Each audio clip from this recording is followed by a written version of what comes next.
In his last start, the Big Rig turned into Filthy McNasty. 7 2/3 innings.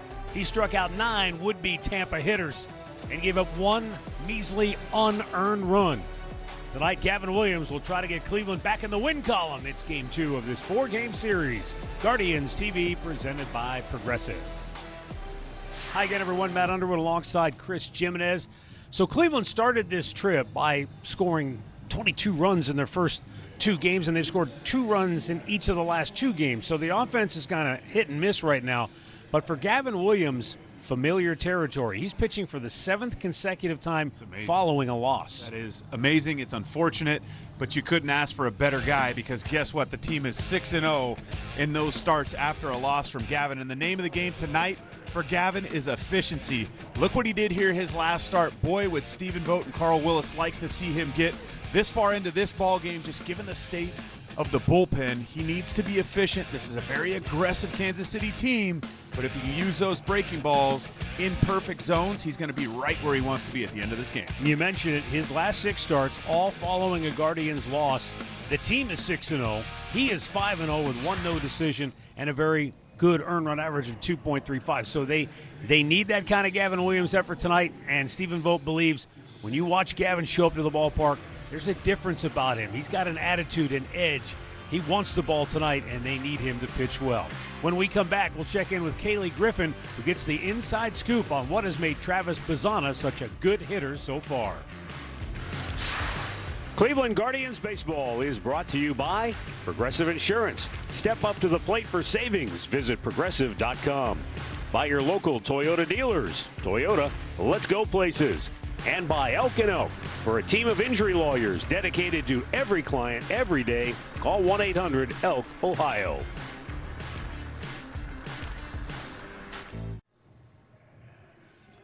Back here in Kansas City, cloudy and cool as we get ready for Game 2 of this 4-game series. You're looking at Travis Bazzana, who just recently made his Major League debut for the Guardians, and despite the fact that he started 0 for his first 13 at the plate, Stephen Vogt said there was a lot to like about his at-bats day in, day out.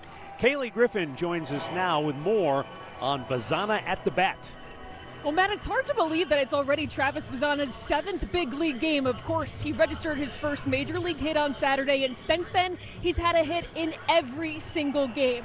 I had a chance to catch up with Cleveland's hitting coach, Grant Fink, and I asked him about Travis and what goes into getting a young hitter. Well, one, just getting to know him, especially at this level. I had the benefit of knowing him through his minor league career and knowing that he has a big brain and he thinks the game like not a lot of kids in their first week in the big leagues. So that was a benefit, is understanding his thought process and that he's going to be a little more cerebral. And understand what that means at this level. Right? Pitching's better, starting to understand that guys have better stuff, and what's that mean for him who's always been at the top. Right? And how can I combat regularly here today? I asked Stephen Vogt pregame what he's liked about Travis Bazzana since coming up, and he said, I love everything that he's doing right now. He's put together some phenomenal at-bats, and he said he just has the ability to drive the ball all over the ballpark, and he's got adjustability, which is sometimes rare for a young hitter. He said, I know it's a small sample size. He's only been with us for a few days, but he's really starting to settle in nicely, and guys, I think we've started to see that over the last few days. You're not kidding, Kaylee. And Chris, what's interesting is what Grant Fink told Kaylee, which is Travis Bazzana is much more cerebral for a guy in his first week in the big leagues. Well, you can just tell he knows hitting. He actively studies it. Some of the movements he makes in the batter's box, I look more at the takes than I do the actual swing decisions. Everybody's going to swing at balls in the middle part of the plate. You're a big leaguer. Doesn't matter if you're an A ball or in the big leagues. You know how to hit balls in the center part of the plate. It's the takes. It's those borderline takes without flinching. It's seeing it right out of the hand. That's what it's all about. Travis Bazzana and the Guardians offense looking to get back on track tonight against Kansas City. The first pitch is next.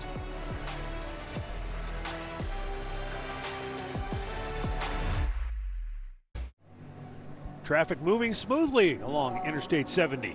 It's nice to see. It wasn't so not too long ago. No, it was not. All right, we're getting ready for the Guardians and the Royals, and let's take a look at Stephen Vogt's starting lineup for Cleveland tonight, brought to you by Progressive. It will be Stephen Kwan leading it off, followed by Chase DeLauder back in the lineup, then Jose Ramirez, followed by Kyle Manzardo, Rhys Hoskins, and Daniel Schneemann in the middle. Travis Pizzana, Angel Martinez, and Bo Naylor batting ninth. Well, pitching tonight for Kansas City is Stephen Kolek, making his first start of the season. You can see the numbers here last year with San Diego and KC. Big thing with him, the sinker. He loves throwing it. You got to get this guy in the heart of the plate. He wants to live on those corners just like you saw Michael Wacha last night. And defensively to start the game for Kansas City, in left field, Isaac Collins. Kyle Isbell making his debut this series in center, and Jack Caglione in right. On the left side of the field, Maikel Garcia, Bobby Witt Jr., and on the right, Michael Massey, Vinny Pasquantino, and Carter Jensen, again doing the catching tonight.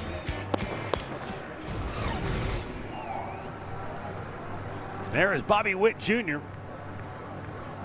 He had a good night last night for Kansas City, helping the Royals come back from an early 2-run deficit and won it going away 6-2. Stephen Kwan takes the first pitch strike, and we are underway.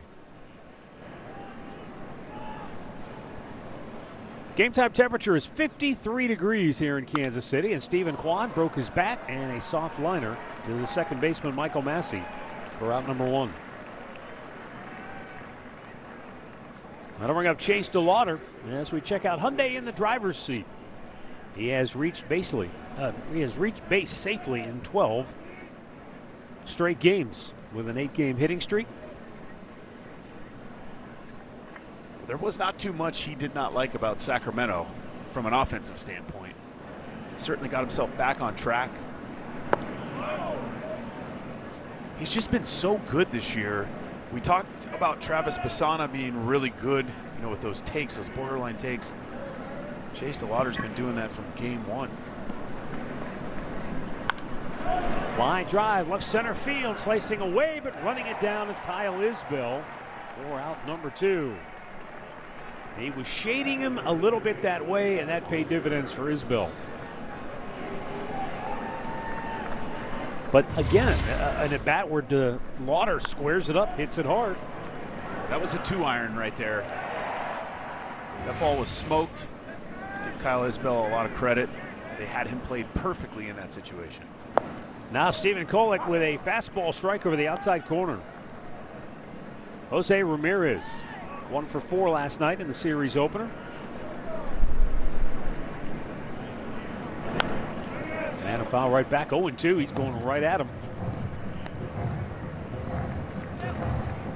Kolek has made 3 prior starts against Central Division foes since joining Kansas City last year, and he's gone 6 innings at least in all 3 of those starts.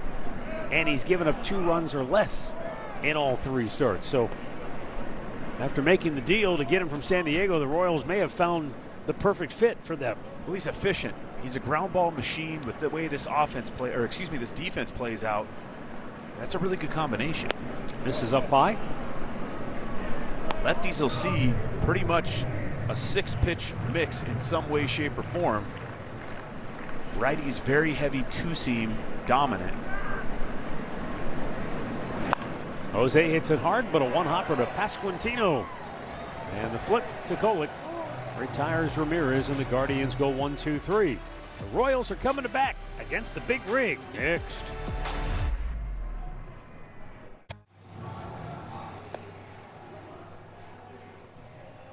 Well, on the mound tonight for the Guardians, the Big Rig himself, Gavin Williams. You can see his numbers here in regards to the American League ranks. Some pretty impressive numbers there, tied for 3rd in strikeouts. ERA is 10th with a 2.7. It's pretty darn impressive. He's going to have to be extremely efficient tonight. They need him to go deep into this ball game and have a very typical Gavin Williams-like start.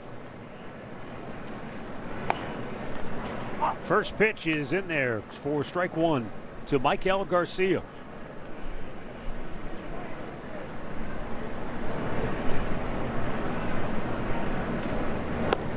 And the off-speed pitch misses just a bit outside. I think a key to look for early here off of Gavin is how are they attacking that sweeper curveball combination. He nails the outside corner, and Garcia You could tell he thought about maybe a challenge, but this early in the game decides against it, see if he can battle uphill against Gavin. And now the 1-2. He lays off. Something that I'm going to pay particular close attention to tonight is how these Royals compete at bat against Gavin Williams, because when they faced him earlier this year, they got him out before he completed 6 innings. He was over 100 pitches. So if they can foul off pitches, lay off close pitches, chase pitches, then that's going to play to their favor. And for Gavin, as you said, the name of the game, given the state of the bullpen and where the team's at, it's got to be efficiency. It has to be attacking. If they hit their way on, you tip your cap to them. Right. We know he can strike guys out when he needs to. Payoff pitch. Not a good start. Ball 4, and Michael Garcia is aboard for the Royals. The rest of Matt Quintrero's starting 9 looks like this. Bobby Witt Jr. And Vinny Pasquantino. Salvi Perez. Carter Jensen. Jack Caglione. Isaac Collins, a switch hitter. Michael Massey and Kyle Isbell batting 9th.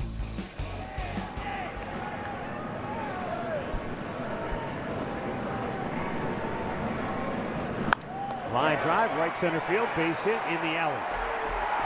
Lauder cuts it off. Into third is Garcia. He'll stop there. And the Royals are set up right out of the chute. Second and third, nobody out.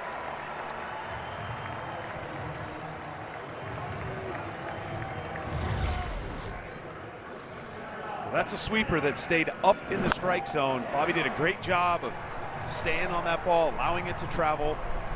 One of the keys I'm keying in on for Gavin tonight is where this Royals offense is attacking that breaking ball. You saw Michael Garcia early to lead off this game, was able to lay off 3 separate breaking balls on the outer half of the plate.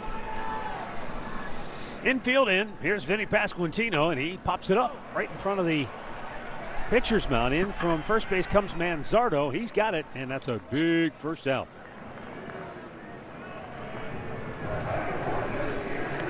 Well, defensively tonight for the Guardians, Angel Martinez sliding over into left field tonight.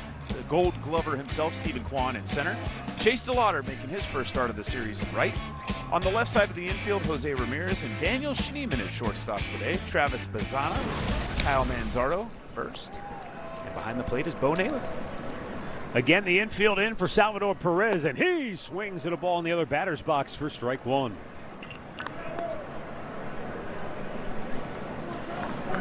No surprise, Perez has always been an aggressive hitter, prone to chasing out of the strike zone. This is not the guy you want to miss in the heart of the plate against. He lays off this time, 1-1. And this, again, with runners at second and third here, I know it's early in the game and you're not necessarily trying to put anybody on first base, in particular when the count's 2-1 to 1-1. But you're going to be extremely smart with how you throw him. And there's a base hit. That'll get at least 1 run home. They're going to wave them both home. Here comes Bobby Witt, and he scores without a play at the plate. It's 2-0 Kansas City.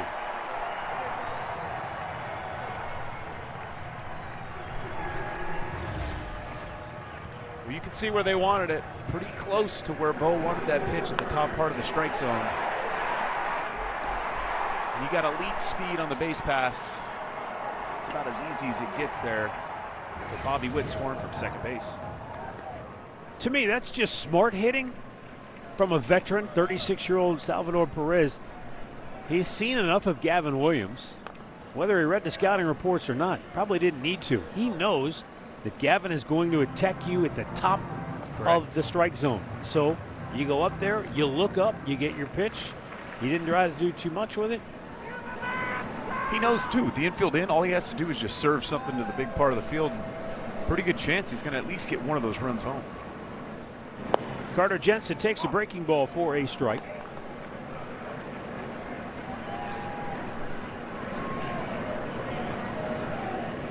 And again, it's not like they didn't necessarily get the pitch where Bo wanted it. You have to think in the sense of, if I'm going to miss, am I missing in a zone? Strikes out Carter Jensen, 2 down. And that was a good zone to miss in right there. It wasn't a strike. This is a great breaking ball. Sharp, downward angle right out of his hand. You got to think from a damage potential standpoint. If I'm missing in a location, what's the chance I can take damage on? Again, it was just a single, but he was able to come back there to Carter Jensen and execute. Jack Caglione slugging .579 over his last 12 games with 4 homers, 7 knocked in. Safe to say he is seeing the ball very well right now. Well, he's going to see a steady dose of those breaking balls today.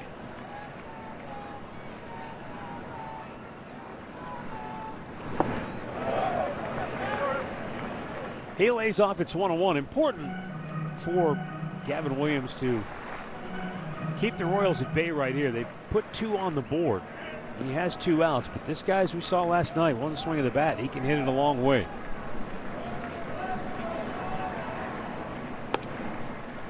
He takes a strike. It's 1-2. Kansas City popped the game open with a 4-run 4th inning last night. That's the 10th time this year they've scored at least 3 or more runs in an inning. Tied for the 3rd most in Major League Baseball. Swing and a miss. Caglione strikes out. And Gavin Williams gets a couple of Ks. Kansas City gets a couple of runs. They lead 2-0. Kyle Manzardo will try to get the Guards' offense going when he leads off. Bet365 betting odds tonight. The Manzalarian leading off for Cleveland. Last couple of games, 3 for 5 with a home run. And he takes, it's in for a strike.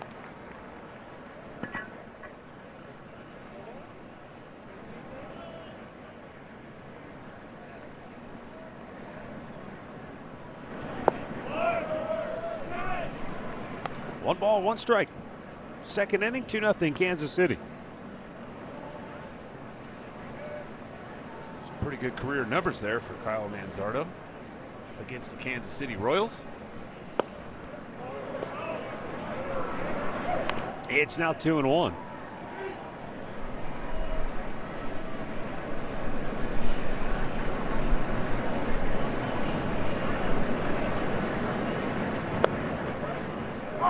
Taking, and you could see Manzo, he started to go to his helmet and said, I'll hold off.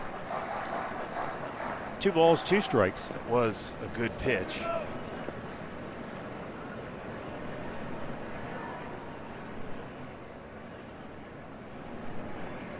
And that's way in off the plate. Full count. I was thinking about this the other day. You almost wonder if ABS, it's a great thing, and I still think obviously we're working through the kinks of this, but if it doesn't make guys second guess their own strike zones. Popped up, left side of the infield. Garcia, the third baseman. 1 down. Boy, it seemed like he was having a really good at bat, but it ends with just a little pop-up on the infield. Here is Rhys Hoskins now DHing tonight. 0 for 4 in the series opener last night.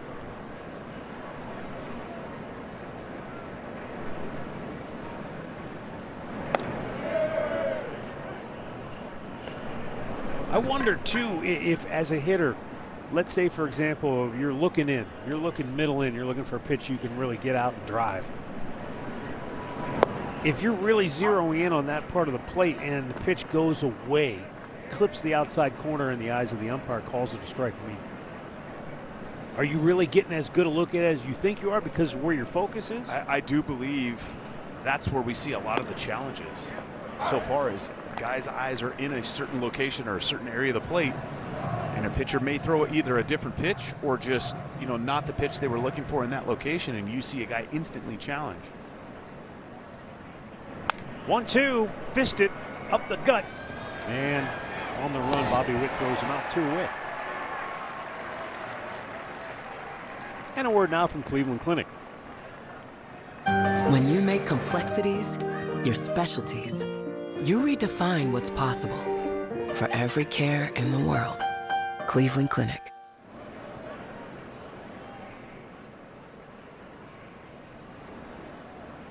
Now Daniel Schneemann.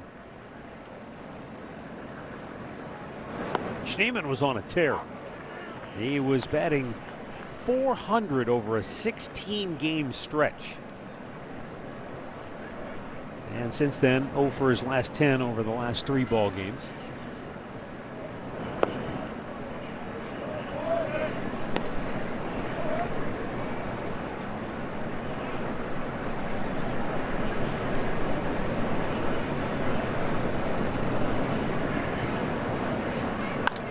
Line drive at a base hit center field for Schnee. So the Guardians have their first base runner.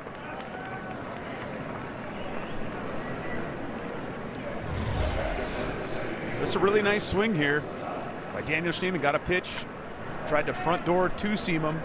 That ball ran back to the third part of the plate. He did a great job. A nice short compact swing. Something we've seen Daniel Schneemann do a lot of here the last couple of games, as you just mentioned. Well, here's Travis Bazzana now with 2 down.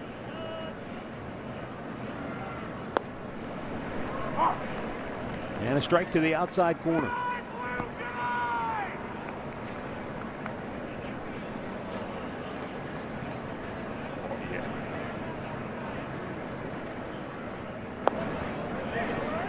Right at him, 0-2.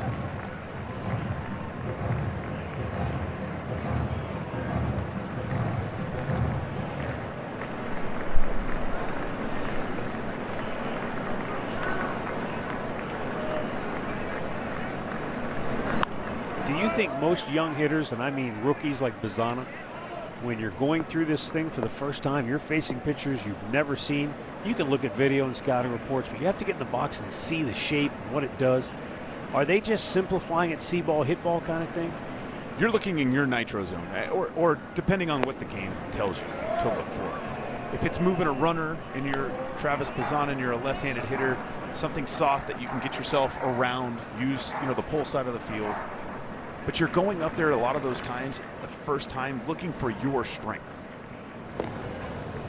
And then as you continue to get more information and maybe see more video, and maybe you've seen actually the shape of a certain slider, how a breaking ball breaks, then you can change up your game plan a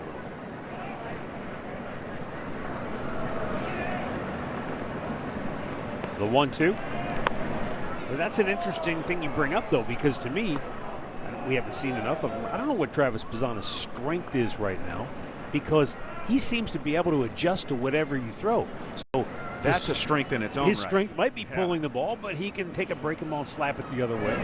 I think this is a part of his game that's a strength of his as well. Is elite hitters can spoil off borderline pitches and force the pitcher to come to you in the heart of the strike zone. I'm not going to say Travis Bazzana can't hit 30 home runs, but that's probably not the type of hitter he is. Gets away. To the backstop it goes. Bazzana able to dance out of the way. Now Schneemann into scoring position. And I don't think there's anything wrong with what you just said. I mean, hey, some guys like Jack Caglione, they profile as a power type hitter. Certainly do. There'll be a lot of swing and miss, but there's going to be some balls hit up into the fountains. Travis Bazzana is a contact-oriented hitter, which sort of fits the Guardians' overall profile. It does, and he's more of a line drive gap-to-gap type hitter. Trying to pull it through the right side, but can't get there. Massey cuts it off and throws him out. Middle of the second, Kansas City 2, Cleveland nothing.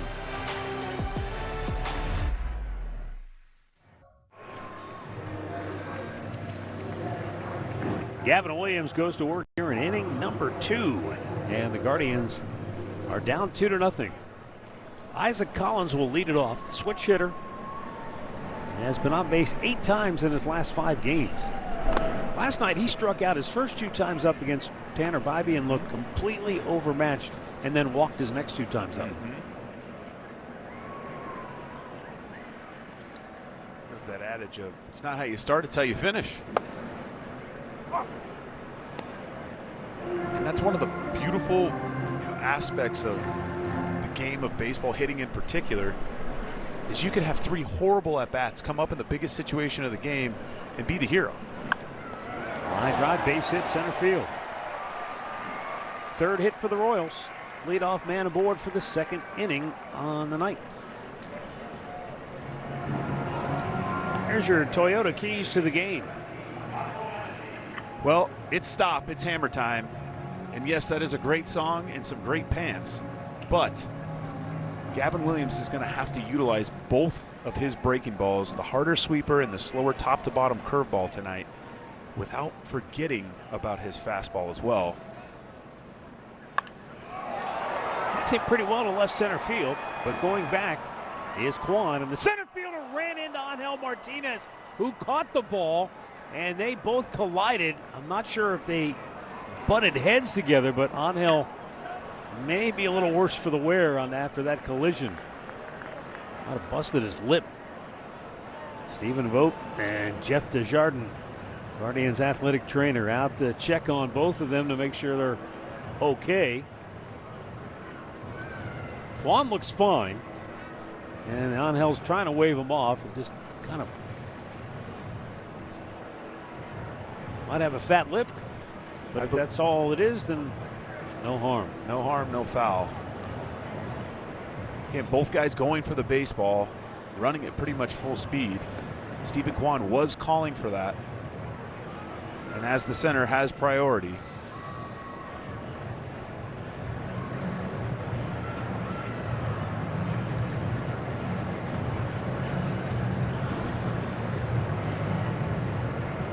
I think most of us wonder. Now, it's not like this is a full house and they're screaming bloody murder, but you wonder how hard is it sometimes to hear. It is very hard. An outfielder calling you on. I can tell you that from experience. As you're running, you're calling the ball yourself, and you're so caught up in I got it, I got it, I got it. You can see Angel calling for the baseball, and Stephen Kwan was doing the same thing.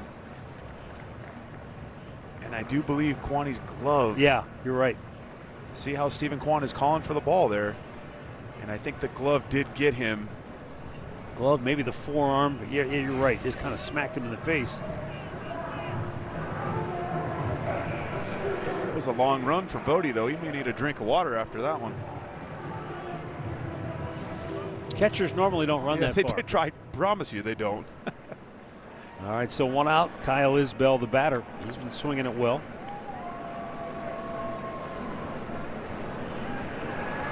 Oh, close play at first.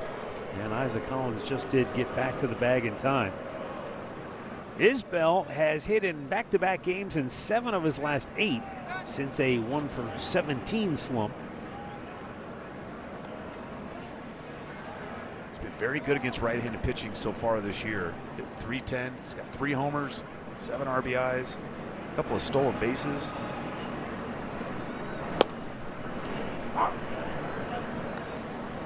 And you can't sleep on Isaac Collins at first base either. The Royals would be smart here to continue to just put pressure from a base running standpoint. Swung on him as good breaking ball. Good bite. It's 0-2. This is one of the better breaking balls that Gavin's thrown tonight. And again, the reason I said you may see the Royals be very aggressive on the base pass, just knowing that Gavin Williams is going to be throwing that breaking ball or utilizing those today. There was a good block by Bo Naylor on a ball in the dirt. Collins gave it an extra shuffle at first base. He was trying to locate the baseball, and Bo was able to keep it from getting away. Collins, the runner at first base, he has been thrown out 3 out of the 4 times he has tried to steal. There is an art to stealing bases. It's not just being fast.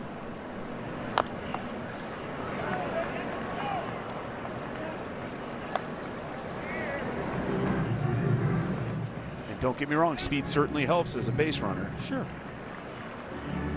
But I think, as we talked about the other day, it's knowing that pitcher's time to home plate, knowing what your speed is, and whether that comes from experience or just literally putting yourself against the clock. But if that pitcher's, let's say he's 1.35, if you know you can steal on 135, then you've got confidence. You just wait for the move and then you go. Or you wait for the count that you feel like, okay, something slow's coming in. Give yourself a little bit of an extra chance.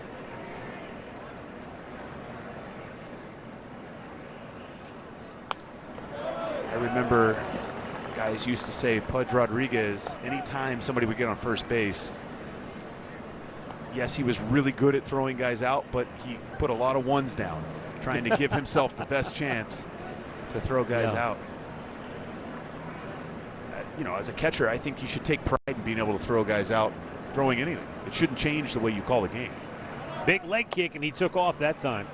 And no throw from Bo. So Collins with his second stolen base. That might have been his tell. He was just waiting for something that wasn't a slide step. And as soon as he saw that leg go straight up from Gavin, he just took off.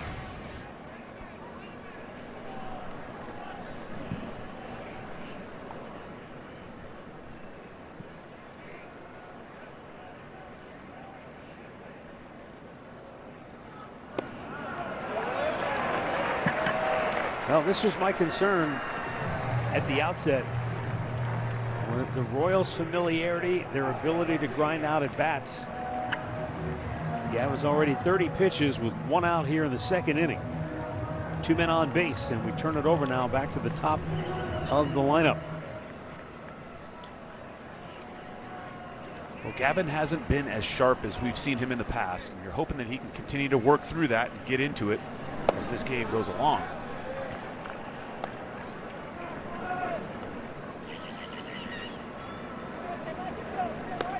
You know, he knows the situation, the state of the bullpen. He knows what's at stake here.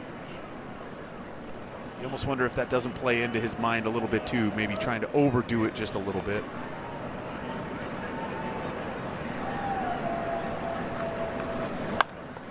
Line drive caught by Manzardo, throw to second, not in time. Off the glove of Schneemann, everybody holds up. But there are 2 down in the inning. That was perfect placement. Kyle Manzardo did a good job of securing the baseball first and then making a good throw to Daniel Schneemann coming across the bag there for the double up.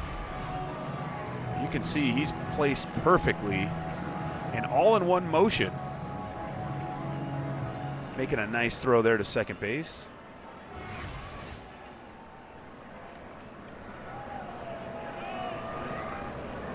And a fly ball to center field should get him out of the inning. Kwan drifting back. Makes the catch. So the Royals strand 2 in the second, but they lead 2-0.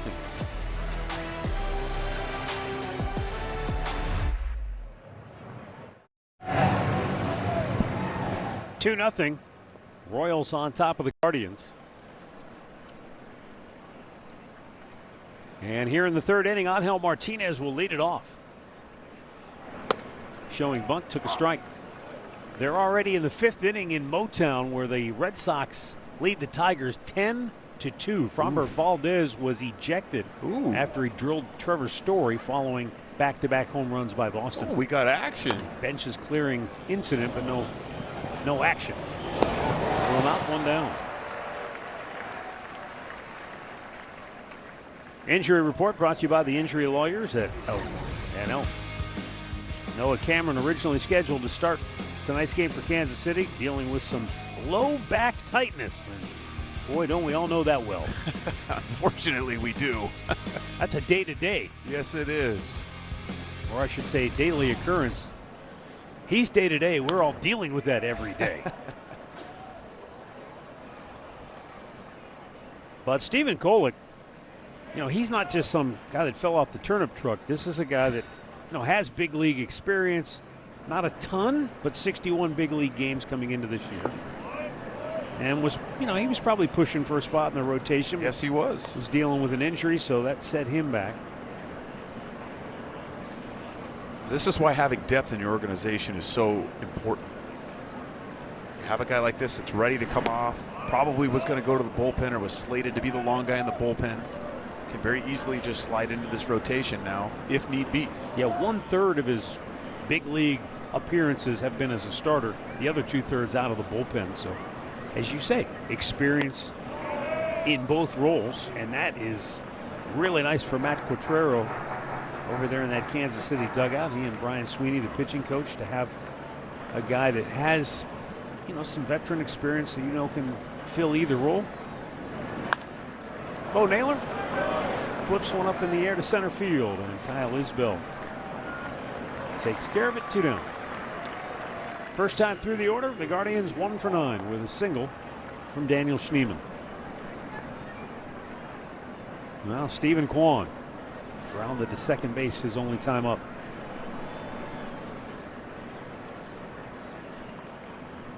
This second time through the lineup, you need to see a few of these guys start to make some adjustments here. A challenge from the catcher, Carter Jensen. Catcher's challenging the ball. Home plate umpire John Bacon calling the balls and strikes tonight. ABS powered by T-Mobile. It's a strike. Ball's overturned. Kansas City has 2 challenges remaining.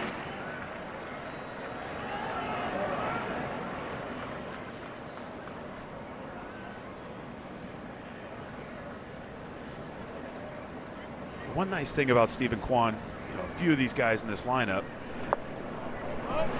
getting to a strike or getting a strike on them is not a big deal from a mental standpoint when you're going to hit. They have confidence in hitting with a strike, 2 strikes.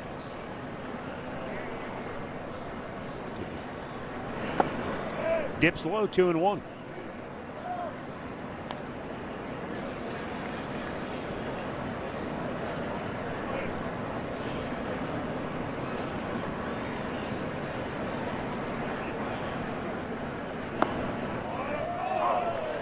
Now Kwan's going to challenge. He didn't like that call. Yep, I like that. Batter's challenging a strike. Second challenge of the at-bat. Carter Jensen got one overturned, and now Stephen Kwan. It's frozen. Here we go. Stephen Kwan gets one overturned. Call's overturned. Cleveland has 2 remaining. I thought that was going to be one of those situations. Mid at bat, they were going to tell him, just kidding, you can't challenge. It's down. Now John Bacon may be second guessing himself. In the air, left field. And again, the Guardians go 1, 2, 3. 2-0 Royals midway through the third.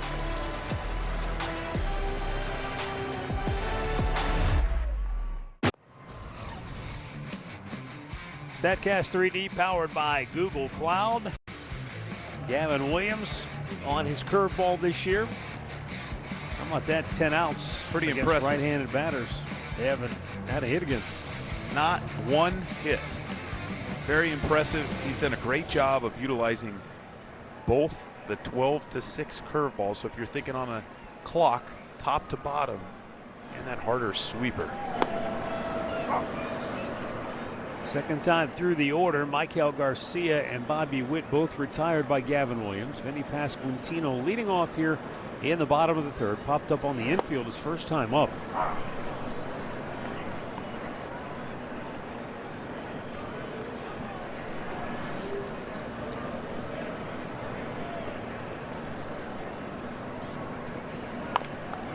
And he tops one to the second baseman, Bazana.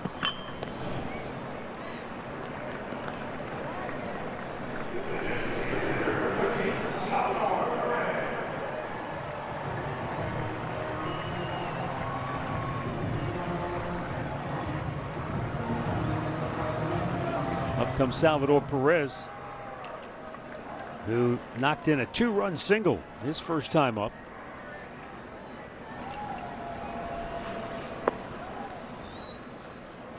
When the Royals were in the midst of their funk, when they lost 8 out of 9, Matt Quatrero gave Salvador Perez a day off. Essentially, he said he was trying to explain to the media, look, just giving him a day where he doesn't have to think about catching, doesn't have to think about game planning, just a mental breather. Were his exact words, a mental breather. But somehow, you know, whether it was lost in translation or the way it was heard and then translated through text or through Twitter, Salvi's phone started blowing up. He was getting messages from his inner circle, people that were close to him saying, are you okay? Is everything all right? Because however it was construed through Twitter or whatever, it made it sound like he was having a mental breakdown rather than a mental breather or a mental break. And, you know, Salvi took to Twitter right away, and his tweet went out I don't need a mental breather. And so initially people thought, oh, there might be a rift Tension between now. he and Matt we go Quatraro, from right? mental issues to tension. Yeah, and so it was eventually all sorted out, and everything's fine. But it was just one of those examples of, it was almost like the telephone game as a kid. You know, you tell somebody a secret and around the circle, by the time you get to the other end, it's completely different than how it started out. Social media, for all its benefits, has a lot of negatives, and that's a couple of them right there. Just figuring that out, are you? Yeah, yeah.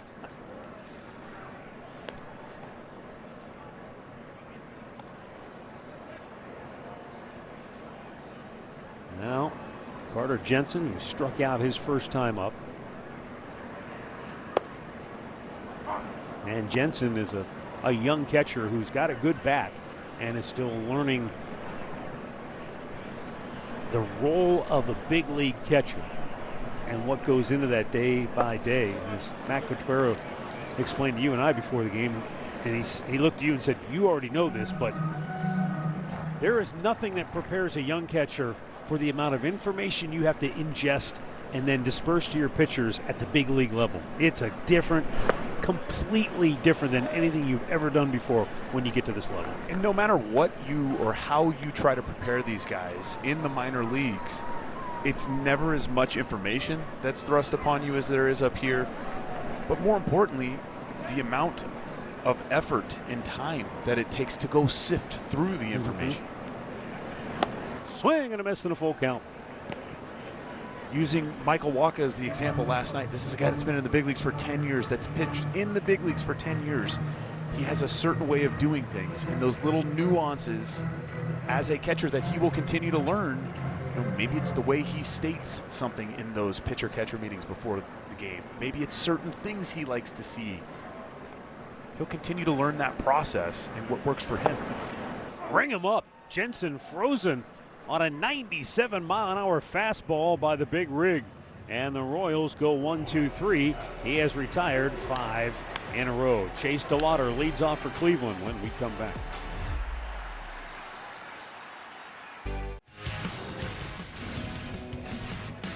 Chase DeLauder currently riding an 8-game hitting streak, 15 hits in his last 27 at bats coming into tonight, and he barreled one up and hit it hard his first time up, but it was caught by the center fielder Kyle Isbell. Chase climbs in, and as he gets ready to take his swings, we are going to check in once again with Kaylee Griffin.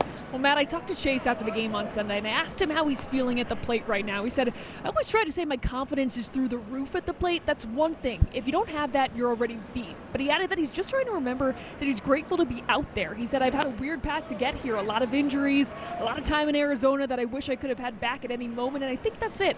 Whether you're riding the highs or you're riding the lows, you got to show up every day and prepare to play. You know, Stephen Vogt was vocal. You guys heard it, him saying, yeah, I wish we could have Chase in that lineup every day, but we talked at spring training that we need to break it up and be mindful as he gets another hit here right now. And guys, let's not forget, of course, the injuries that have unfortunately plagued Chase throughout his career. The Guardians want him available, but more importantly, healthy for as long as possible. Boy, this was a nice piece of hitting right there. Well, again, it's such a short, compact swing, and his willingness and ability to use the entire field is what's going to allow him to really show that power potential as this year and his career continues. Teams are going to learn. Jose Ramirez digs in with DeLauder at first and a slow chopper up the middle. They get DeLauder back to first, not in time. One away.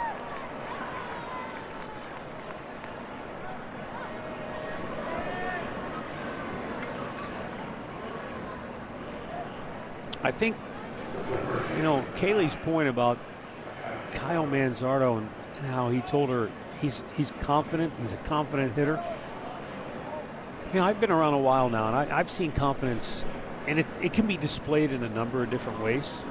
And I mean within the bounds of good taste, not arrogance. I mean, you can have the swagger of Ken Griffey Jr., where you've got confidence and you just carry yourself so confidently and you let everybody know you have arrived on the scene. Confidence can be displayed like Albert Bell with that menacing stare and just the ability to hit the daylights out of a baseball. Kyle Manzardo has that, I call it inner arrogance. There's a confidence there but it's not overtly arrogant. He doesn't walk around like, hey, I'm the king, I'm the kid, get out of my way. It's just he really believes in himself and in his own abilities.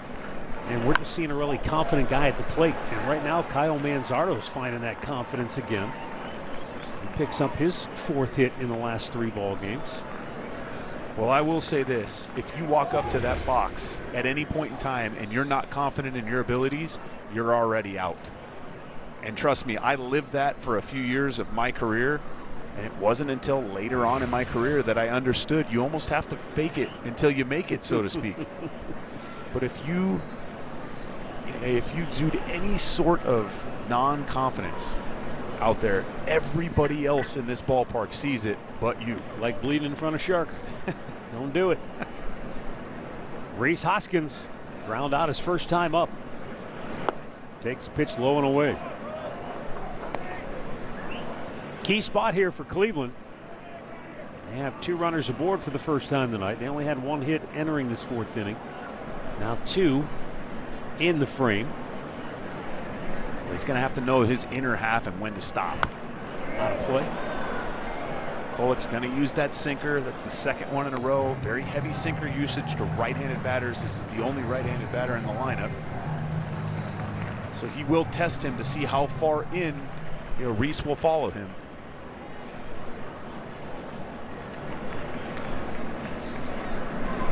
They tried to get him to fish for one low and away. He wouldn't do it. Now advantage Hoskins 2-1. Again, it's just so important against a guy like this to just be very disciplined on that inner third, knowing, okay, this is my limit. I'm not going past this. Hammer deep left field. Collins over near the line. It is off the pole and a 3-run homer for Rhys Hoskins. Hoskins puts the Guardians on top with one swing of the bat. He was laying on the weeds and waiting for that breaking ball, and he hammered it right down the chalk. Well, that ball smoked the foul pole, and it got out of here in a heartbeat. We talked about him knowing that inner third. That ball was on the inner third part of the plate there. He did a great job when he got himself to that advantage count of getting that barrel out in front of that ball and just keeping that ball fair. That had to feel good.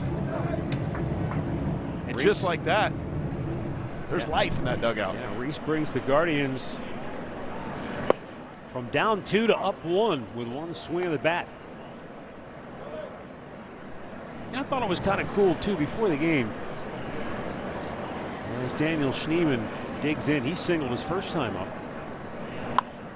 And lifts one to center field, routine play for Kyle Isbell. Stephen Vogt told us, Rhys Hoskins is in a different role. He's been a starter and everyday guy his whole career.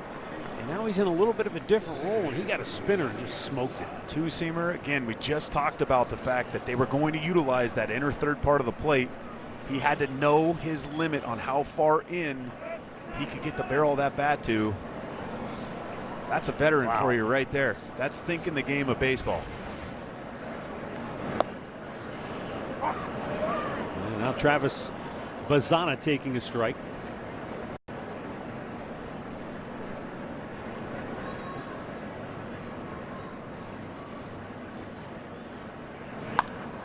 And a one hopper to second. Massey throws him out.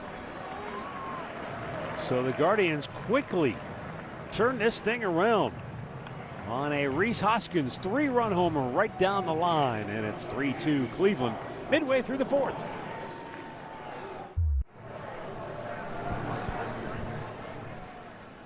The bottom half of the 4th inning is sponsored by your Northeast Ohio Jeep dealers. Cloudy, overcast conditions here in Kansas City. Last night it was 80 degrees at game time, 53 tonight. It was damp, rather raw throughout most of the day here in Kansas City as Jack Caglione tried to check a swing. He could not do it. He went too far. Gavin Williams now pitching with a lead. He gave up 2 in the first, has only allowed 1 hit since. He's retired 5 in a row heading into this 4th inning.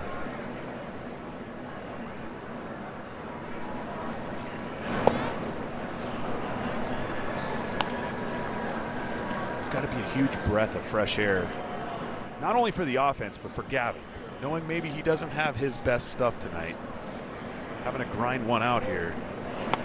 Did you ever feel like a pitcher that you could sense a change in his demeanor or attitude based on the score? That happens a lot, yes.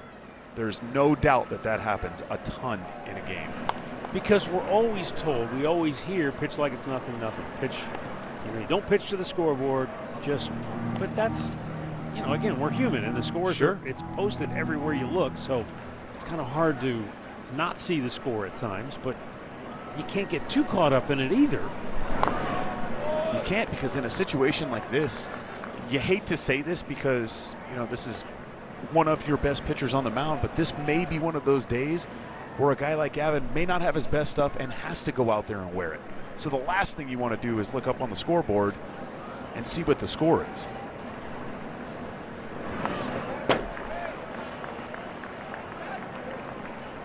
He just doesn't really have that release point locked in right now, at least. For that breaking ball has been very inconsistent. You can see he's frustrated with himself right there. He's thrown some good ones, He though. has. Just hasn't been able to repeat. And the payoff pitch to Caglione. Oh, locked him up. He could not pull the trigger. And that's 5 strikeouts for Gavin. Well, there is such a thing as the right pitch at the right time. Jack Caglione was set up for that front hip two-seamer. Gavin, again, not really having the greatest feel for that breaking ball tonight, is going to have to utilize that pitch a little bit more until he can find that release point back with that breaking ball. Isaac Collins singled his first time up, and he took a backdoor breaking ball that knocked his foot loose from his toe hold.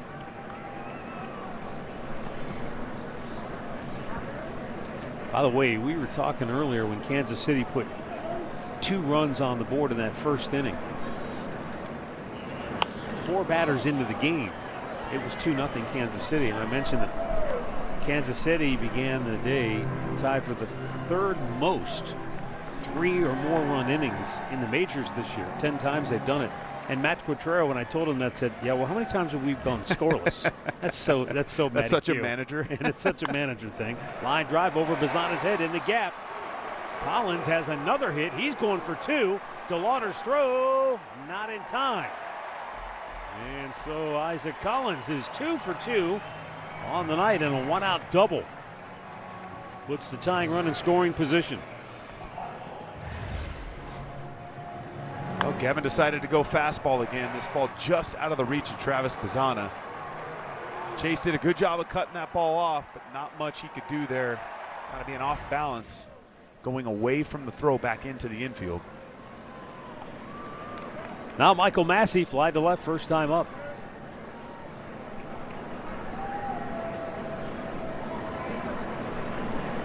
Well, just for Q, we looked it up and we found that the highest number of scoreless innings by an offense this year belongs to the New York Mets. Probably not a real surprise there, given their not at all. struggles. The Royals are 9th. So, still probably more than he would like, but they're not bottom 3. Cleveland is 5th. Really? And given kind of where we've seen the Guardians offense kind of hit and miss, I guess that's not a real surprise. But what's interesting to me is Cleveland's 5th, the White Sox are 7th, the Tigers are 8th, and the Royals are 9th. So the entire Division pretty much is all bunched together. Well, I think a lot of that has to do too. The Central early in October, season starts in March now.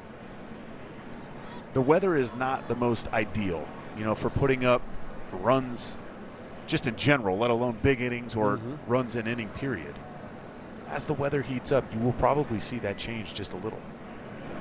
Massey fouls it off to the left. I think what's crazy is that, as Q explained to us before the game, because I asked him, I said, Matt, what gives with your club? You go through these stretches where you lose 8 out of 9, and now you've won, 8 out of 10? He said, I don't know. You know, offense. Sometimes there's no rhyme or reason to it. He said, people are asking me, well, how come they don't get hits with runners in scoring position? He said, if I knew that, we'd always hit. That's true. There are parts of this game that remain mysterious. No team, no matter how good, is immune to a slump here and there, an offensive funk where you don't get the big hit. You strand 8, 9, 10 guys on base in a game, and everybody goes home frustrated. Those things happen. Right now, Kansas City's getting the big hit. And as that man, Vinny Pasquantino, said after the game last night, we're vibing. We have the good vibes going right now. And when you're not getting the big hit and you're leaving the bases loaded, vibes are low. Yeah, he said he's like, look, if you carry on the good vibes, it's harder to bring things down. Just like if we're carrying bad vibes, it's hard to get the guys up and get them, excited and motivated. Just you have to try to ride the even keel and just stay right where you're at. And I know that's such a cliche saying, but it is so true in that clubhouse dynamic. If you've got a guy like Vinny in there, that is a good pitch. And Bo will challenge. He agreed with you. Catcher challenging the ball. John Bacon challenged for the 3rd time tonight. This is close. Wow. Ooh. Bo misses Ball by confirmed. what? Cleveland has 1 challenge remaining. Less than 1/10 of an inch.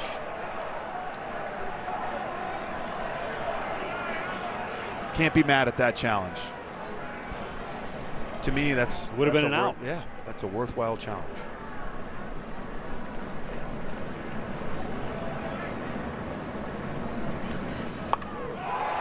That is hit high and deep and gone. One pitch after the challenge, Massey puts Kansas City right back on top. Well, he certainly battled Gavin Williams right there, fouling off multiple breaking balls, and after such a close pitch, you can tell this is a hanger right in the heart of the plate. Gavin knew it. Massey knew it. He got one he liked, and he did not miss it. But that's where the ABS challenge is so interesting to me. It's how pitchers, how hitters can switch that mental switch. You go from thinking you've got a guy struck out, you executed a pitch, and now all of a sudden you're right back in the count, and now I have to go back to executing. You don't quite get the pitch where you want to, and now you're down a run just like that. And again, this goes back to what I was just saying. When things are going well, when you're on a roll, you take advantage of those situations. I mean, Kansas City gives up the lead, Cleveland puts 3 on the board, and they come right back. 3 batters later, they're back on top. 2 down. Well, may the Force be with you. It's Star Wars night on May 9th when the Guardians host the Twins. 15,000 fans will receive a Kyle Manzardo, the Manzo-Lorian bobblehead, courtesy of Sherwin-Williams. Plus, enjoy Star Wars trivia, photo ops, and more. Get your tickets at cleguardians.com. A barbecue sandwich, Joe's Barbecue. You ever been? I have actually been to Joe's Barbecue, yes. That looks good, but I smashed an entire pizza today, so I don't think I'll be eating anything anytime soon. I mean, how's that a barbecue sandwich? All I see are French fries. Come on. I see onion rings. You saw French fries? I mean onion rings. Okay. Yeah. Something fried. Making sure my eyes were still working. Let's go, Joe. Come on, Joe. It's barbecue. We want to see meat and sauce. Michael Garcia walked and scored in the first, lined out to first baseman Kyle Manzardo on a hard hit ball in the second. And he's out looking to end the 4th. But Kansas City has flipped the tables once again, and they lead it 4-3.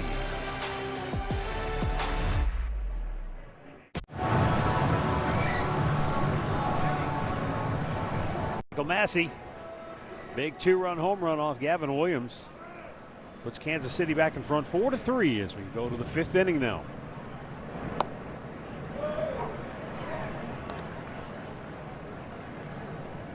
Stephen Kolek gave up 1 hit through the first 3 innings. Second time through the order, though, the Guardians able to get to him. They had 3 hits in the span of 4 batters, including a 3-run homer by Rhys Hoskins to give Cleveland a brief 3-2 lead. Kolek came from San Diego along with Ryan Berger, who's at AAA pitching well out of the bullpen for Omaha. At the deadline last year, Freddie Fermin, the backup catcher, went to the Padres. So anytime you can get 2 legit pitchers for a backup catcher. Angel Martinez out looking. That's the first strikeout for Kolek. Little 2-seamer over the front hip. That'll do it. He went breaking ball early, fastball up. I just laugh because, I mean, how many more people does San Diego have to trade? Well, if you ask them, a lot. They must have prospects just arrive by the busload every day, only to be shipped off. But this, you know, on the surface, this looks like a really good deal from Kansas City. They traded from a position of strength. Fermin was a backup to Salvi Perez. They knew what they had in the youngster Carter Jensen. They picked up Elias Diaz to you know, be a veteran backup, give him the 3rd catcher, and you get perhaps a piece to your starting rotation and a relief pitcher as well. That's a pretty good deal for the Kansas City Royals. Controllable starting pitching these days. The going rate is astronomically high on the free agent market. So when you are smaller market teams like us or Kansas City, you got to be creative. Bo Naylor fouls it off to the left.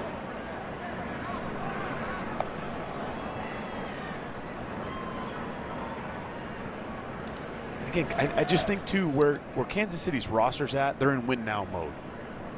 Their hands almost forced in the sense that they've signed some of these guys to these big money deals, and you got to get something out of them before those guys get to an age where, you know, now you're looking at subpar play. You're paying guys a lot of money. Yeah. And you can't afford to go out and find, you know, these types of guys. 2-2 to Bo. Rip. Fouled on the right side.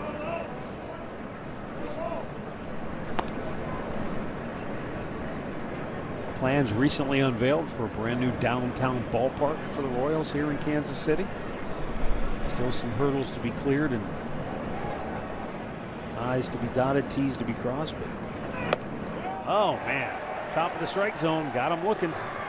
Back-to-back strikeouts for Kolek after he did not have a strikeout through the first 4 innings tonight. Hasn't walked anybody though either. Well, there's that movement again. Does not like to throw many things straight. That looked like that would have been a good time to challenge for Bo Naylor. Easier said than done after the fact. Guardians have it 1 challenge remaining. But there are now 2 down for Stephen Kwan.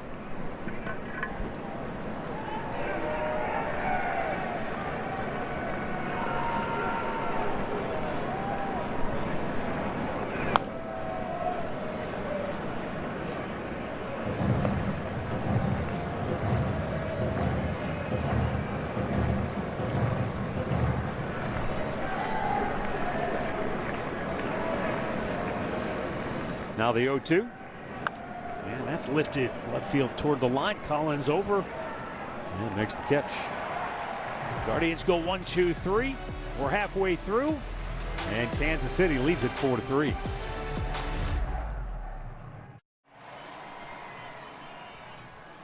Our Liberty Mutual Insurance field coverage. Bobby Witt is already in his 5th Major League season, but at age 25, he'll soon be 26 in June. He is in the prime of his career right now. And so to follow up on your point, they've got the pieces in place around him, certainly to at least make a run. And of course, who knows what the trade deadline may or may not bring. And that's not to say that there's an undue amount of pressure on anyone, let alone the manager, Matt Quatrero. But certainly when you've got a great player like Witt in the prime of his career, you would think KC as an organization, front office was, they're going to do everything they can to try and push the chips into the center of the table. Line drive right field. It drops in front of DeLauder. He got caught back on his heels that time. And Bobby Witt has his 2nd hit of the game.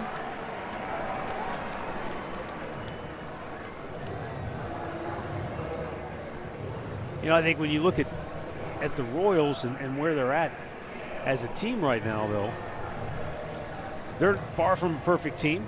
You know, they've got, I don't know if you want to call them holes, but they certainly have some needs. You know, the injury to Jonathan India certainly changes a little bit of the dynamic with what they were expecting from their everyday lineup. But I think the way the Central Division is so tightly packed together as we approach the quarter-mile mark of this season, it doesn't appear that any team is poised to run away with this division. And so, Chris, I think as a GM, as a front office, every team has to be looking right now at this with kind of the mindset of, we just got to hang around. Nobody's really being forced right now, like we have to go make a big splash at the deadline. We're going to have to go make a move. You just don't want to get left too far behind the pack. High pop on the infield. Schneemann calling for it. One down. To me, that's the key. You got to hang around. You can't find yourself in such a hole that digging it out of it is, it's not feasible. You know, you want to put pressure on the front office as a players, you know, or as the players to go out there and be forced to make a move.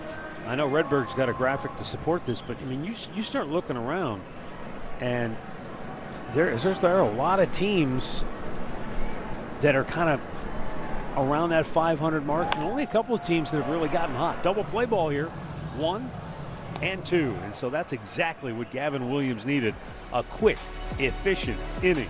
And we'll move on to the 6th with Kansas City leading by 1.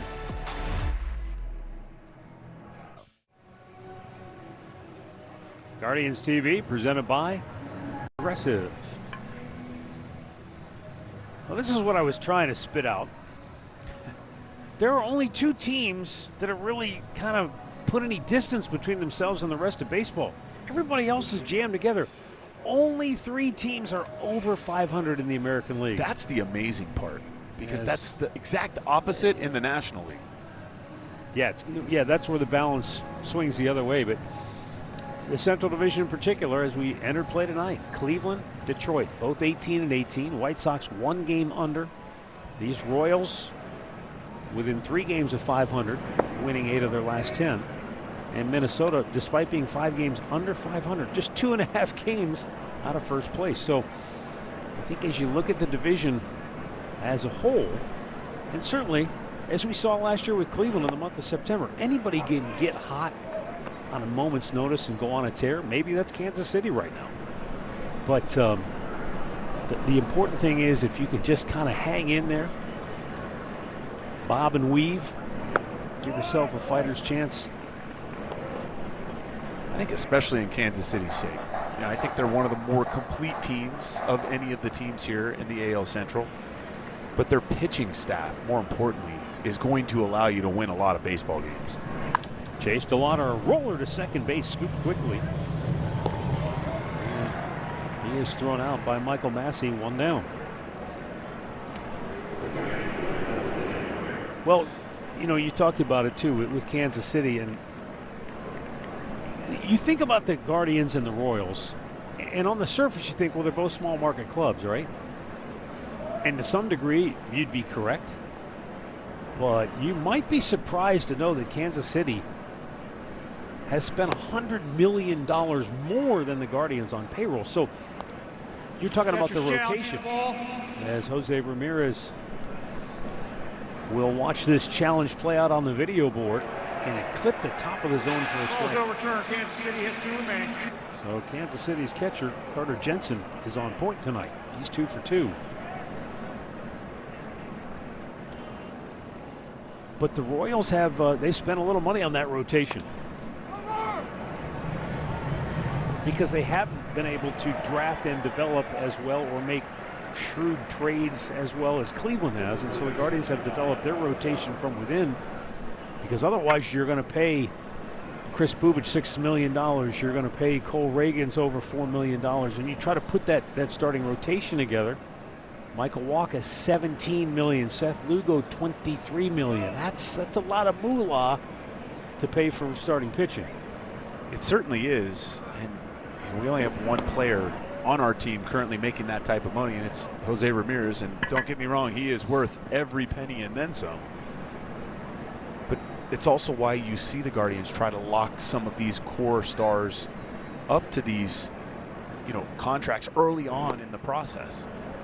Well, not only that, but if you're going to spend upwards of $20 million on a starting pitcher, I mean, you have to have your fingers crossed, toes crossed, every kind of thing you can think of, because anything goes wrong with that much money invested in one particular player who impacts 1 out of every 5 games, best case scenario, that could crush you as an organization if anything goes sideways.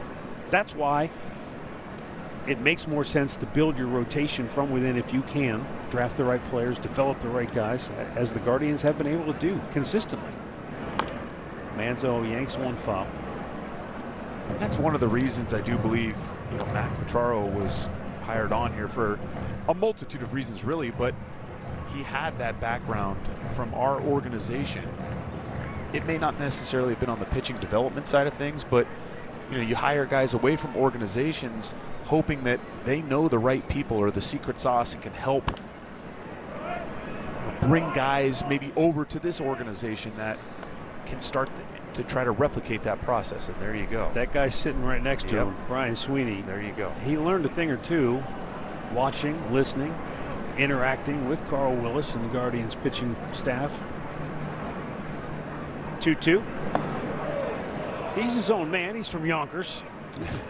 He's a New York guy. He's not going to get pushed around. But I think, again, smart guy, attentive guy, and he has brought everything that he can to help this Kansas City pitching group. And that's why this rivalry is so good and so closely contested as Manzardo goes down swinging. The Guardians cannot get back on track against Stephen Kolek after they scored 3 runs in the 4th inning. Book a SeatGeek infield box or a KeyBank North Coast social box for your next Guardians game. These premium locations offer amazing views, semi-private seating, and all-inclusive menus. And for a limited time, save 10% when you book a box for select games in May and June. Learn more at premium.cleguardians.com.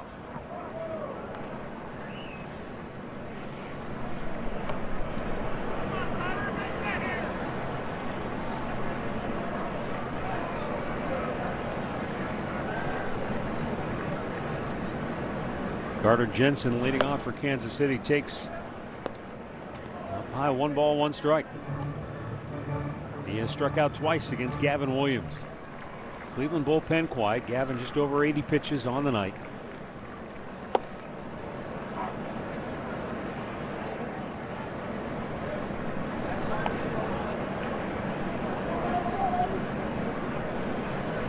The last inning in particular, Gavin getting Sal Perez to double play. And now Jensen goes down on strikes here. That certainly did well for him going longer into this baseball game. A hat trick for Carter Jensen and 7 strikeouts for Gavin Williams.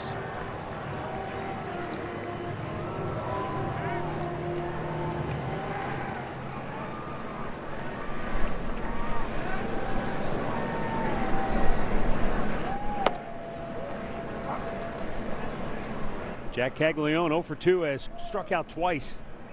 Once swinging, once looking. This now being the 3rd time through, you're going to see Gavin probably utilize that fastball a little bit more. Knowing how many breaking balls he threw to Caglione in particular the first 2 times through the order.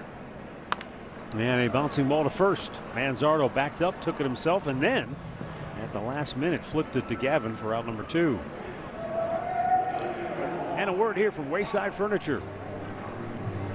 In the market for furniture? Check out Wayside Furniture's massive selection across their 3-building campus in Akron.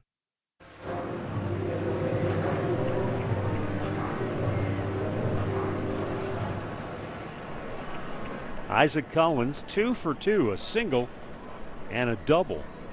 And this is definitely one ballpark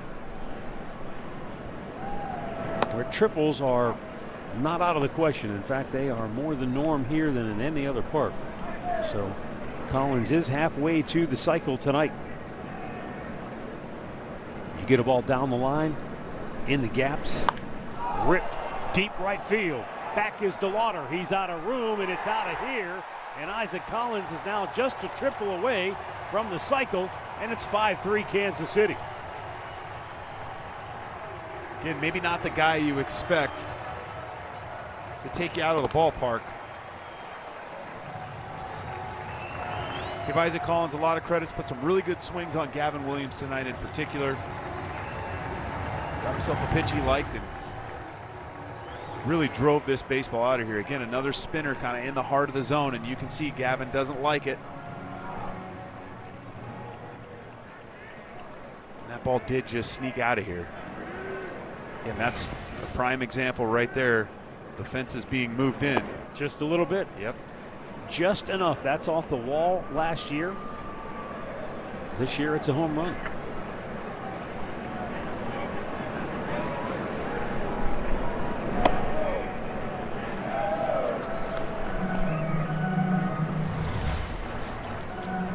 Take another look. It just does get over that fence that came in somewhere between 9 and 10 feet this year. And the height of that fence down 1.5 feet. So combination of those two, that's off the wall. Certainly not a home run a year ago.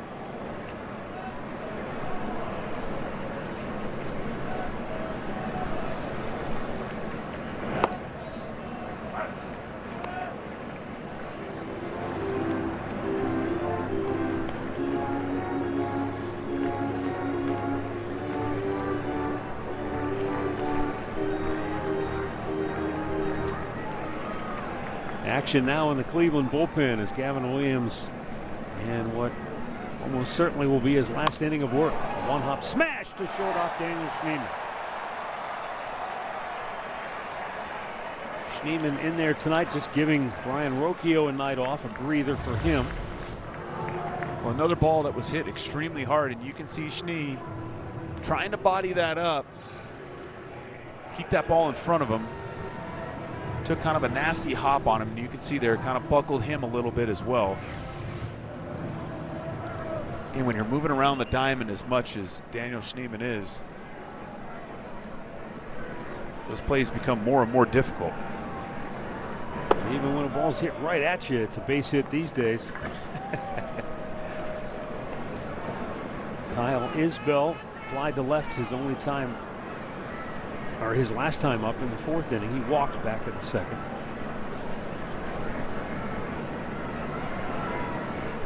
Not really sure what ordinary effort is anymore. No, don't even try. So Gavin, after that really quick 5th inning, thanks to the double play ball, had 2 outs and a chance to breeze through this 6th inning, but the homer. Now Massey reaching, keeps this inning going, and now this will without a doubt be his final inning of work, could be his final hitter of the night. Alan Holderman getting ready.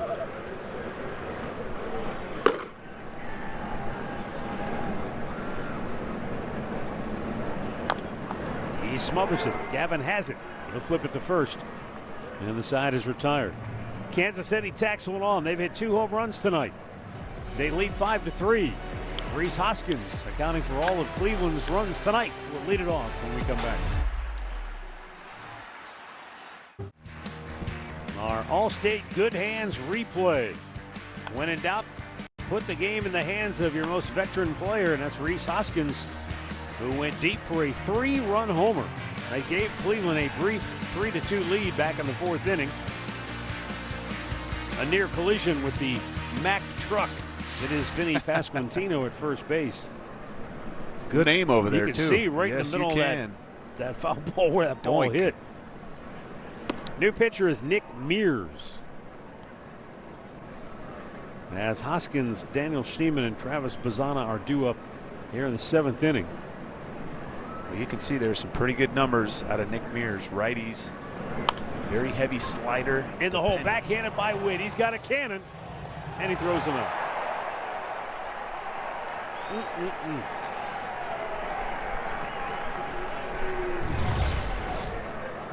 Well, again, Bobby Witt, as soon as he gets to this ball, you can see no panic, knowing he's got time. With Hoskins running down to first base, just does a good job of using the turf. No need to throw that ball the entire way.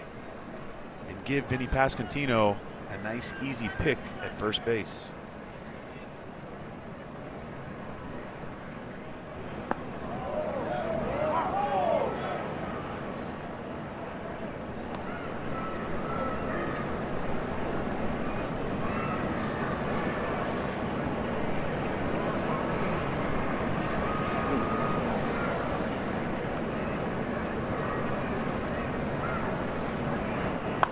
Schneemann yanks it foul.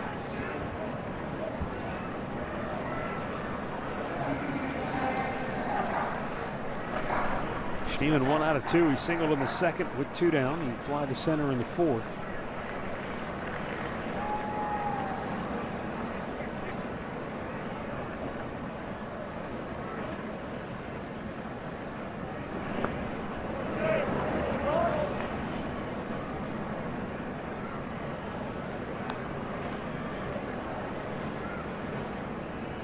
Stephen Vogt, before the game, mentioning Daniel Schneemann as one of the guys that he feels like has had the most adjustability at the plate. Very close. He was able to check. A guy like Daniel Schneemann is so valuable to have on your ball club. Play multiple positions. More importantly, give you a quality at bat. He went fishing and strikes out, 2 down. And a word here from Levin Furniture and Mattress. Where can you get the guaranteed lowest prices on the top mattress brands for life? Only one place, Levin. Travis Bazzana 0 for 2 is grounded twice to the second baseman. Hit the ball very hard tonight as well. Once again, right at his counterpart. And the Guardians go 1-2-3. Stretch time in Kansas City with the Royals leading it 5-3. This copyrighted telecast is presented by authority of the Cleveland Guardians and may not be reproduced or retransmitted in any form. And the accounts and descriptions of this game may not be disseminated without the express written consent of the Cleveland Guardians.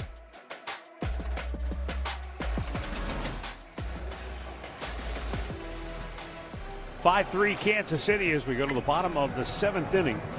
Gavin Williams, the Cleveland starter, went 6 innings tonight.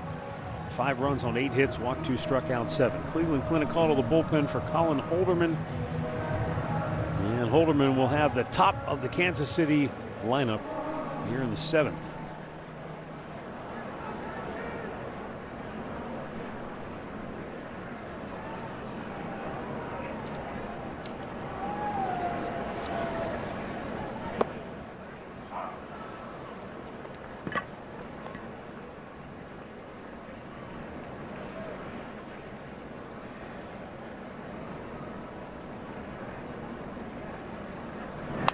And a ground ball weakly hit to short. Schneemann has it and throws him out, 1 down.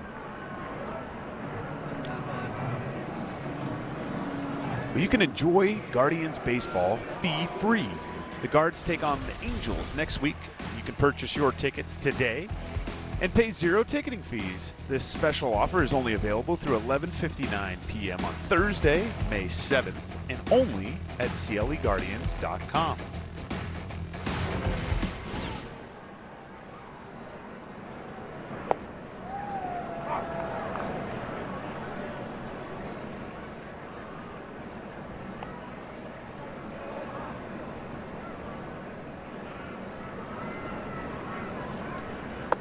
You know, Chris, I was just thinking last inning when we were showing Rhys Hoskins' home run, and I said, you know, they turned to one of their veterans, their most veteran player. I often forget that Jose Ramirez is the same age. He's actually 6 months older than Rhys Hoskins, and yet he's been here longer too. At age 33, he plays every day with the same flair, with the same energy. truly belies his age.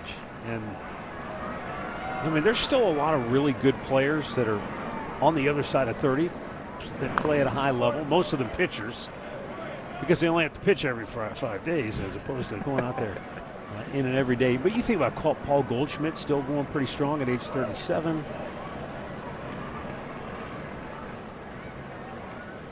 Jose Altuve, I mean, he's like 35, 36. Sal Perez. Yeah. Granted, he's doing it in the DH mode now for the most part, but swing and a miss, and down goes Bobby Witt. 2 away. Colin Holderman. It's the first 2 out here in the 7th. this is a well-executed slider here. Did a good job of utilizing the bottom part of the strike zone that entire at bat against Bobby Witt. Threw that nice sweeper right off of it, tunneling that pitch just off those 4 seams and 2 seams that he utilized earlier in the count. 2 down for Vinny Pasquantino, 0 for 3 tonight. Carlos Santana's another one, you know, that just guys that just are able to keep themselves in great shape, play at a high level for a long time. Carlos closing in on 40 if he's not already there. Father Time's undefeated, as you know. Oh, it certainly is. We joked with Vody about that the other day, about this job's outstanding for the simple fact my back doesn't hurt anymore. Like, you look at Perez, and any catcher that can catch as long as he has, it does just shake wonders your to head. your body. Yeah. Stephen Kwan has it. And the Royals go 1-2-3, so Colin Holderman does a great job. Now the Guards need some offense coming up next.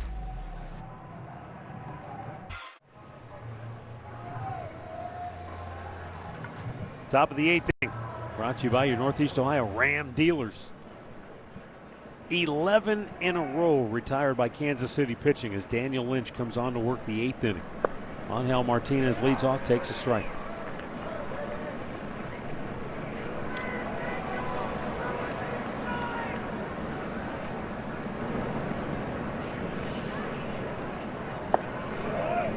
Daniel Lynch this year has been pretty much unhittable.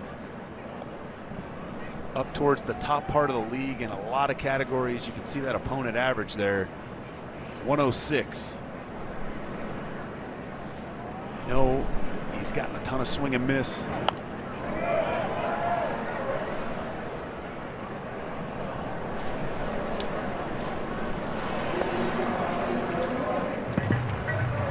Stephen Kolek got the call-up and the start, activated off the injured list for the Royals tonight. He went 6 innings, gave up 3 runs. Didn't walk a batter, struck out 3. And a hard hit ball to third.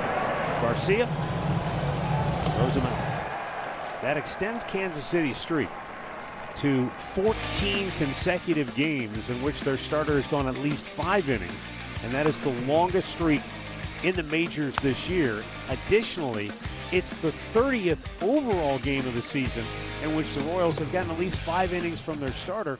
That's tied for the second most in the majors with the Dodgers. Only the Mariners have had more at 32. So Kansas City, to your point earlier, they're getting really good effort and outings from their starting pitching as we approach the quarter-mile post of the regular season.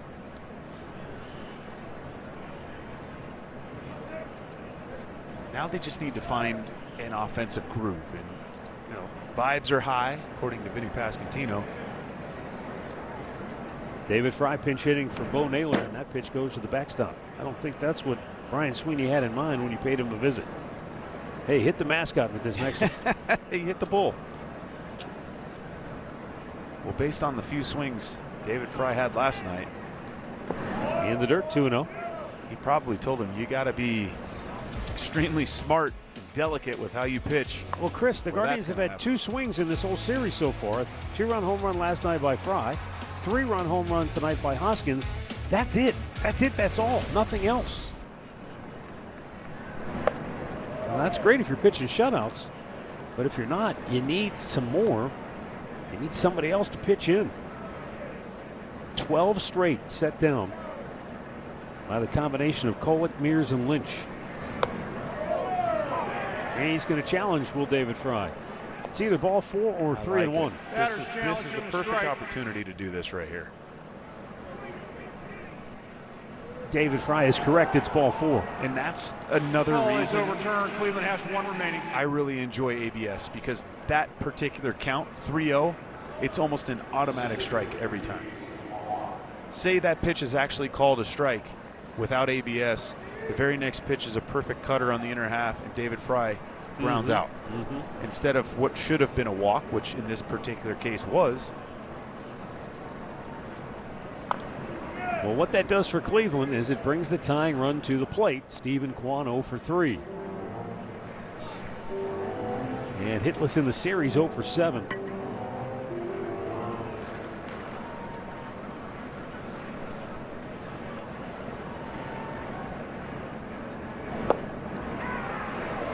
Delayed call. It's a strike. And it's 0-2 on Kwan. Last year, Stephen Kwan had more pitches called strikes that were outside the strike zone than any other hitter in baseball.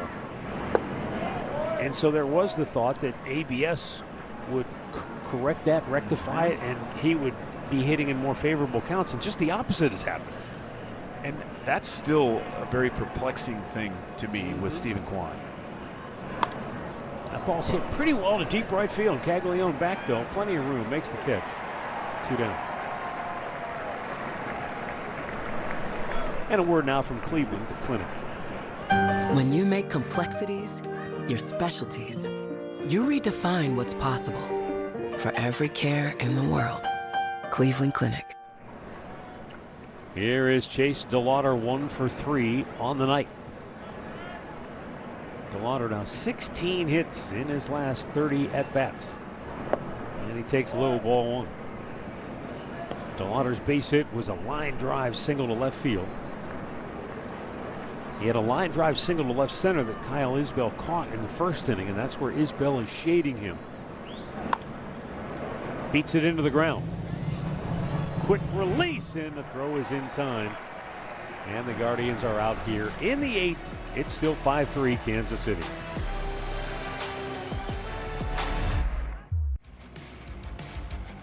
Bet365 scores from around the league. Red Sox took out some frustration against the Tigers tonight. Not only did they beat them up, but Framber Valdez did not handle the beating well. He intentionally threw a ball at Trevor Story, hit him between the 1 and the 0 on the back of his uniform. Valdez was ejected from the game, and that was right after he'd given up back-to-back home runs. So he certainly did not win many friends around baseball tonight. Well, when your team needs you to step up and be the ace after your true ace goes down for potentially the rest of the season, that's a pretty tough look. I mean, it's one thing to pitch poorly. No doubt, and that right? happens, of course. But when you incite a bench clearing near melee, there weren't really, I don't think any punches were thrown. Yeah, but pushing and shoving maybe. But you got ejected from the game because of your own frustration. In the 3rd inning. Just not a good look, like as you said. It's not. And, you know, there was already some questionable decision-making in his past. Rocked foul by Salvador Perez. We're in the bottom of the 8th inning. Guardians down 2. Isaac Collins is due up 4th this inning. He has singled, doubled, and homered already tonight. Perez knocked in the first 2 runs of this game with a base hit in the first inning. Strikes out here. Halderman 2nd. And he's retired all 4 that he has faced. Well, new Bottomless Bites tickets include a seat in the upper level, plus endless hot dogs, chips, popcorn, peanuts, and fountain sodas. Bottomless Bites tickets are only available for select games. Visit CLEGuardians.com/fan values and get your tickets today.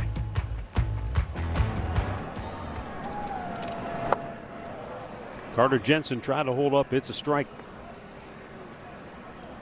Guardians will take their best shot in the 9th inning with Jose Ramirez, Kyle Manzardo due up to start. Lucas Erceg is getting ready in the Kansas City bullpen, or so I assume. David Fry taking over behind the plate.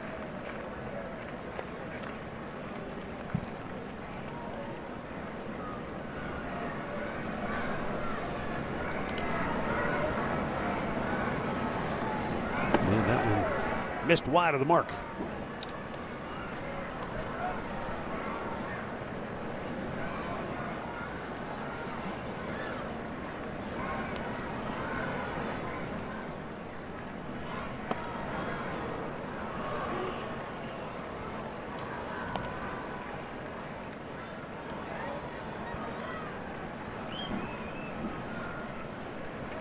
And Holderman wants a new baseball.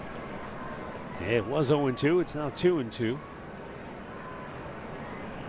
Dugout giving David Fry a hard time, not catching that baseball.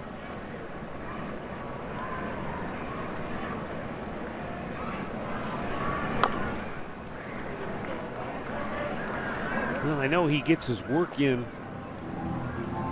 by catching bullpens when he can, but it hasn't been a lot of in-game action for him behind the plate. I'm glad you brought that up. This is a great situation to get him a couple of innings, keep him as fresh as possible.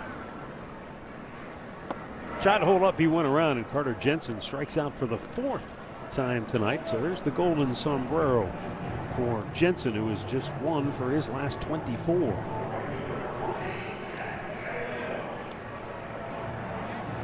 That is certainly no fun. Let me ask you this. I didn't ask Stephen Vogt about this specifically before the game, but with a left-hander going for the Royals tomorrow, could you foresee Fry maybe getting the start behind the plate? Maybe this is a way to get him ready for that tomorrow night. It certainly could be. Maybe. I do believe with David Fry swinging the bat the way he has been, he's going to play whether it's behind the plate or in the outfield, most likely somewhere. I could also see them, continuing to start Austin Hedges. The umpire said it hit him on the foot. Caglione didn't think it hit him on the foot, and the Guardians might challenge this. They're going to take a look, and about 10 seconds to decide, and they will challenge. I don't think it hit him. And the only reason I think that is Caglione did not. He certainly made a weird, reaction to it. And he didn't react the way you would normally react if it hit you. Well, we're going to get a great look at it here. No, not even close. Yeah, I don't think that hit him either.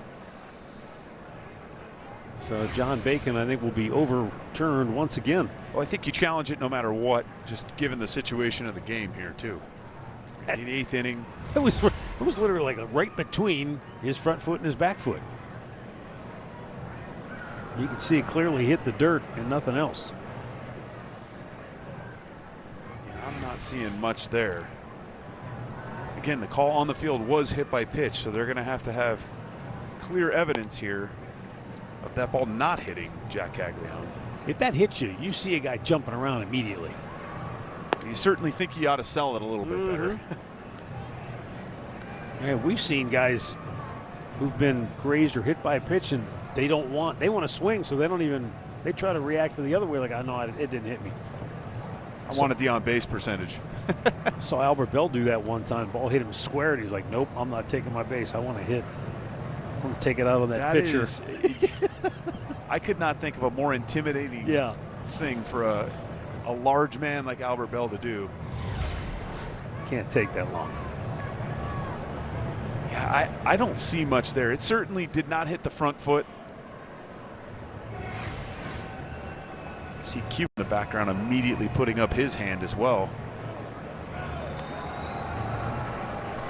I don't love, though, that this is taking longer.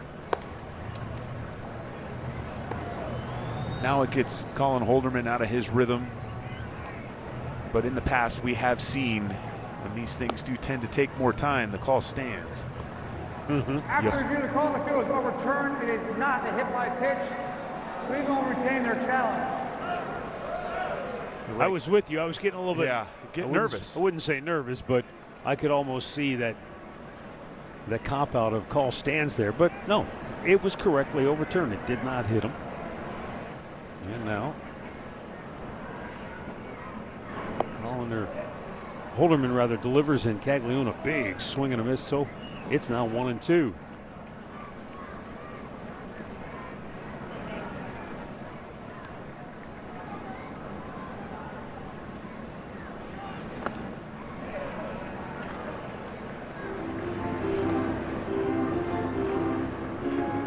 Holderman knows that with Caglione, you don't want to hang it.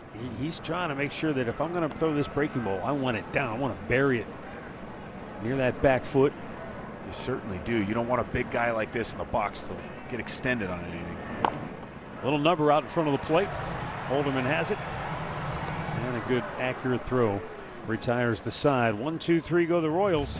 Last chance for the Guardians coming up. Posey leads it off. Manzo to follow. Can the Guardians put a rally together for Rhys Hoskins one more time? Next.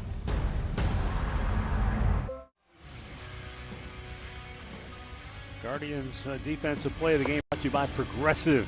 And Colin Holderman giving the Guardians 2 perfect innings of relief, striking out half the hitters he faced. He's at least given them a chance to come back here in the ninth in their last at bat, but they'll have to do it against Kansas City closer Lucas Erceg, who stepped in for the injured Carlos Estevez and has done a terrific job saving 9 out of 11. Not a big, like what you would call strikeout machine, and you'll get some opportunities. He'll give up some hits, 10 hits in 14 innings, and 10 walks. Some loud contact. You got to force him to be in the strike zone. It's high octane. That changeup, his best out pitch to left-handed hitters in particular. Tons of ground balls out of this guy, but he will give you a pitch to hit. Cleveland needs a base runner to get the tying run to the plate. Jose 0 for 3 on the night.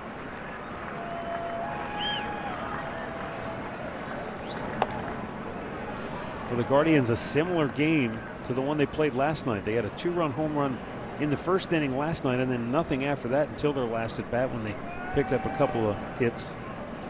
Tonight, a 3-run homer from Rhys Hoskins in the fourth, in which they had 3 hits. They do not have another hit since. Kansas City retired the next 12 in a row after Hoskins' homer, and they've set down 14 out of the last 15 overall. Jose trying to break that up and give the Guardians some momentum. He checks, it's high, full count.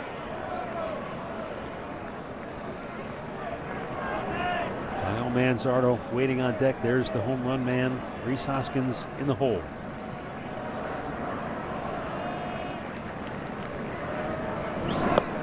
Struck him out. Man, he just ran a fastball by him and it was away. It might have been a case where Jose was looking in and just tried to foul it off and couldn't get it. I think what set this pitch up truly is the very first pitch of the at-bat was off to the same area of that plate, called a strike. That was, in fact, a ball. So Jose knows, okay, I have to be able to cover that pitch as well. When you have elite velocity. Manzardo drives one to deep center field. Back goes Isbell. Big park out there. Didn't even get to the warning track, and that's out number 2. So that leaves it up to Rhys Hoskins. Has 13,102.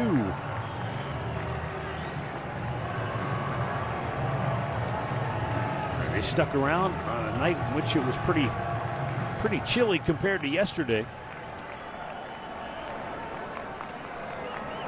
Here's the pitch, and Hoskins fouls it back. Boy, it's just amazing. This road trip started off with a bang. The Guardians scoring 14 runs on Friday night, then 8 more on Saturday. And since then, they have gone silent. They scored just 1 run on Sunday, 2 runs yesterday, and now 3 here tonight.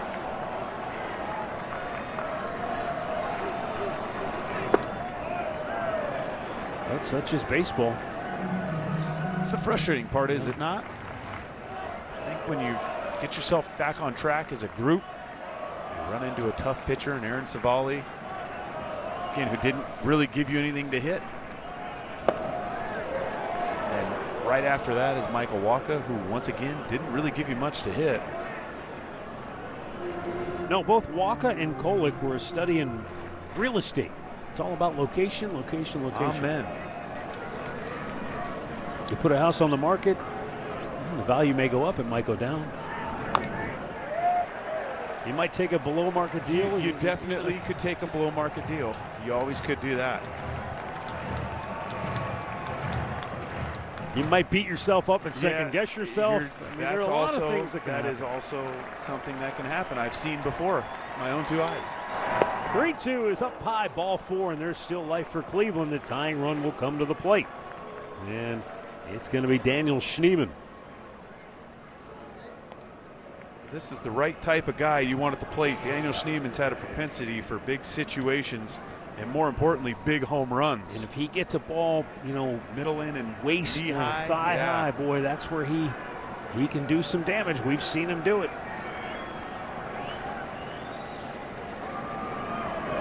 And he smothers it. Rolled to second. Massey shovels it over.